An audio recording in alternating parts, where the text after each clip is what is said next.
Alright, ladies and gentlemen, I'm going to show you how to pop those rumble sticks out of your controller. Basically, you gotta make sure all your little attachments are off, upside down.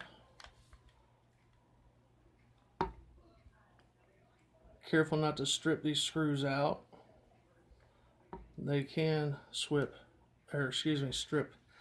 quite easily. I apologize for the crudeness of this video, but you gotta do what you gotta do, right?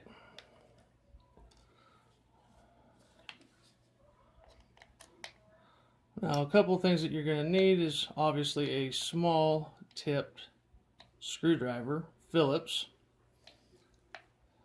and also a pair of side dikes or something strong enough to cut some small wires, because after we open this up, we're going to be clipping the wires that run to the rumble packs, and then we're just going to pop those out. I'll show you how to do that. Now, these can be kind of a pain in the butt on this part, but basically what you got to do is you got to squeeze the sides of this and it'll start to open up. Once you do that, then you work your way around.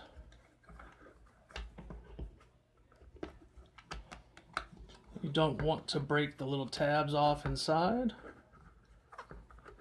so try and be as careful as possible.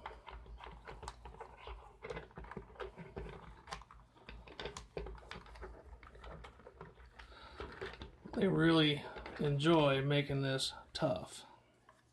But don't worry, sometimes it'll pop easily, sometimes it's going to be tough, kind of like what's going on right now.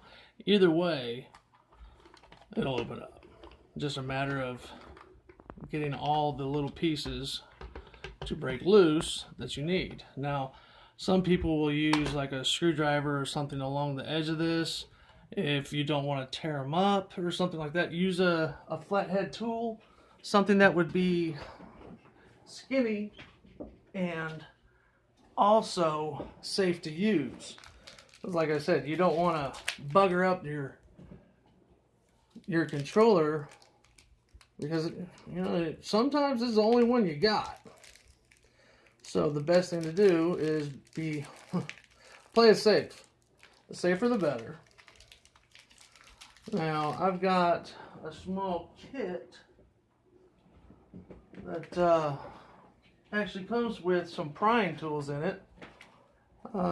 Came with a battery a friend of mine sent me, and yeah, basically without him this video wouldn't be able to be made, so hats off to him.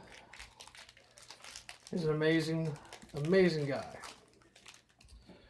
So I'm going to get this little pry tool, and I'm going to position it around the controller as we open it. As you can see, it did come with, a small tipped screwdriver. I don't know if you can see the tip of it. It's extremely small. Quality's basic. These here are your little prying tools. Help get in the edge and pop that open. So, without further ado, let's go ahead and crack the case on this bad boy. Get these tools in here and just work our way around. And you'll know once you get it open, because it will literally just pop right out. Now, like I said, if you have a warranty, something like that, 9 times out of 10, this is going to void your warranty. You don't want that to happen. Alright, so as you can see, we're starting to pop them out a little bit more. And you can take your little tool, set it up in here, underneath, whatever. So that way it doesn't close back up on you as you're moving around the controller. But it takes a little time, a little finesse. don't be in a rush. If you're in a rush, you're just going to ruin your project. And you don't want that to happen. You don't want to ruin your controller. They're not cheap. But also by doing this, it's going to lighten up your controller dramatically. Alright, so crack the case. These right here, you press these in a little bit and boom, out it comes. Ta-da! Parts fly out. Be very careful with it. Alright, now you have a butterfly ribbon, which is connected right over here. Let's pop that out and set that off to the side. And your battery right here, we're going to go ahead and take the battery out just to be on the safe side, like so. Now as you can see, the bottom trigger mechanism right here popped out, so we need to put that back into place. Pay in mind the small screw or spring right there. You need to make sure that is in the proper location, especially when you put this back in, or else you'll have a floppy trigger and nobody wants that. So as you can see, snaps back just fine. Now another thing you can do is you can also unscrew it from right here and remove this totally out of the controller, which isn't really a bad idea. It can be done. The only thing that really changes a lot is this harness, or this housing, excuse me, and that can kind of get in the way. So we're going to go ahead and unscrew it from here. Now, as you can see, it is a different color. Oops. It is a different color screw than the other ones. These other ones were black. That one's a silver polish. So we'll set that over to the side. Make sure we don't forget about that. Now as you can see here, you also have a ribbon right here. That ribbon is what controls the touchpad. So we get that, slide it out nice and easy. Now basically what's going to happen is just a little bit of wiggles and it'll pop right up. Ta-da! There you have it. You've now split the casing on your controller. Now, from this point, what's coming up next is super easy. Side dikes. Alright. Now, I just snip it right at the rumble pack themselves. Like so. I'm not going to use them again, so I'm not that worried about it. I'm not going to take them out and then go, oh man, I really should put them back in. No, they're just coming out. Now, up inside of here, it's kind of hard to see, but there's 3M double-sided tape. It usually sticks right under here. And what you got to do is you got to pry with your fingers and thumbs, pry this and it'll just pop out. So we're going to do that and then move on to the next one. Boom. Simple. See? As you can see that tape. The double-sided 3M tape. So, one rumble pack. Come over here, same thing. Counter pressure right here, thumb. And I also put my thumb here. Done. Easy squeezy. Alright, now you can, cover these wires up or whatever. I'm not worried about it. They're not touching. They're not hurting anything. I'm not going to mess with it. Alright, so now we're going to put this back. The tricky part here is going to be this ribbon. That ribbon right here will make it a little bit difficult to just drop it back in. You got to be able to feed it through the spot right here. So pay that in mind as we go through this and keep an eye out for it, so that way you know what is what and where everything should go. Try to line it up as best you can underneath, And I'm just a little bit crooked on that.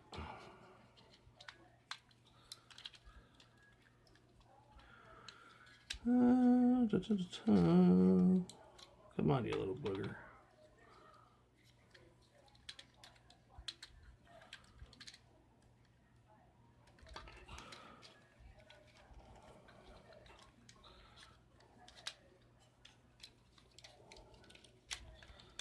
Okay, look at it this way.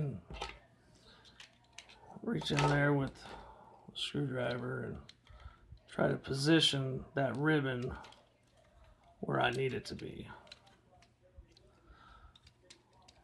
Now, this is the newer PlayStation controller model.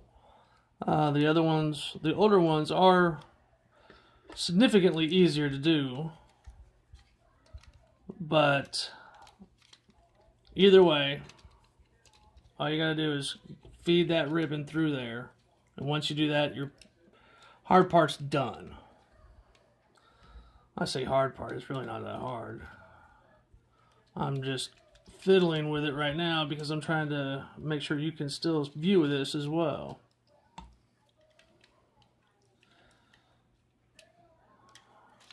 Oops. Slipped right off.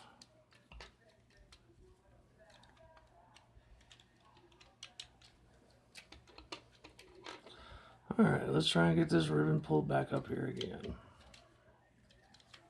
Did it feed through? Let's see. Almost. It slid right behind it. So we're dancing all over this. We just got to line it up just right. But this is literally, you know, the hardest part of the controller to do. They don't make it very easy for you to see. So you kind of have to do like a touchy-feely kind of thing. Move this and that here and there and get it lined up. Okay. So we got it to feed through like normal. Let's go ahead and get everything else settled in. Back into place, just like that. Okay, so you have your ribbon. Now you just take this little booger and angle it in there just right, and it slides right in. Ta-da! Done. Alright, now we need to put the battery case back on this.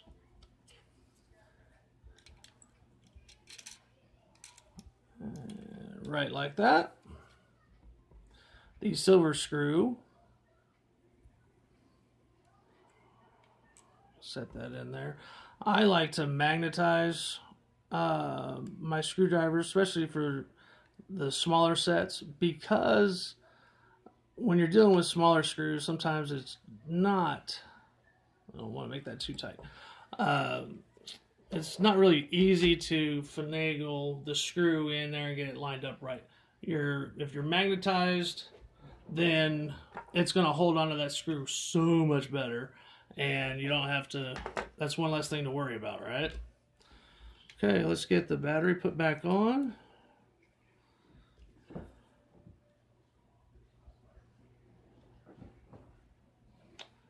And place it in there, just like that. You have little keepers for your wires right there.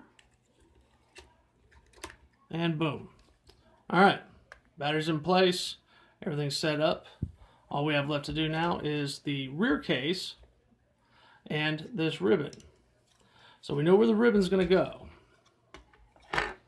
So let's go ahead and get this ribbon put back in its slot. They don't give you a whole lot of room to work with on this, so you have to be a little careful with it.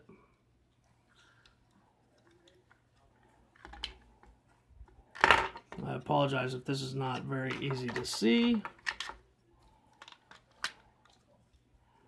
However, if you do what I'm doing in the order that I'm doing it, you should not have a problem.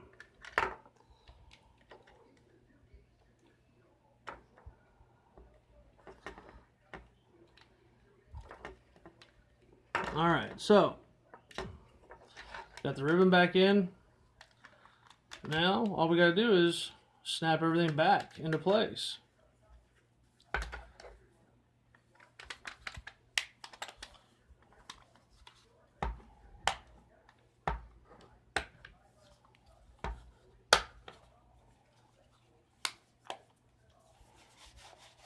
Okay, everything's back in. And now we just got to put in the screws for the housing and we'll be done.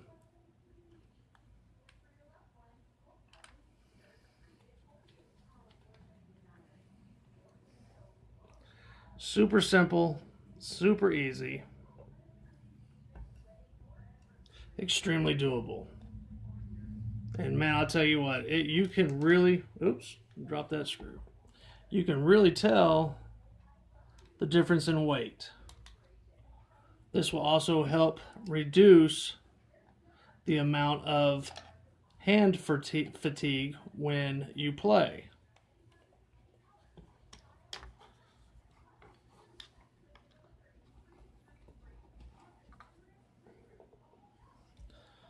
All right.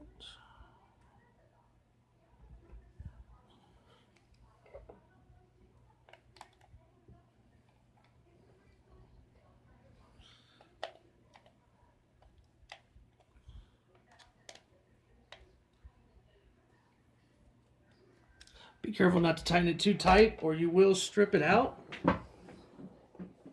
And nobody wants to do that. Definitely not.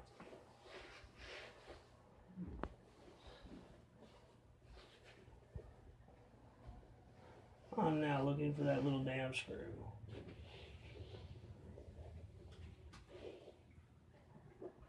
There it is. All right. Now I should add also that this video is not edited. So I didn't screw anything up or anything like that. A lot of people worry about it when they watch it, you know, and it's an edited video. Then they say, hey, you know, maybe this guy messed something up and, you know, he removed it so it doesn't look bad.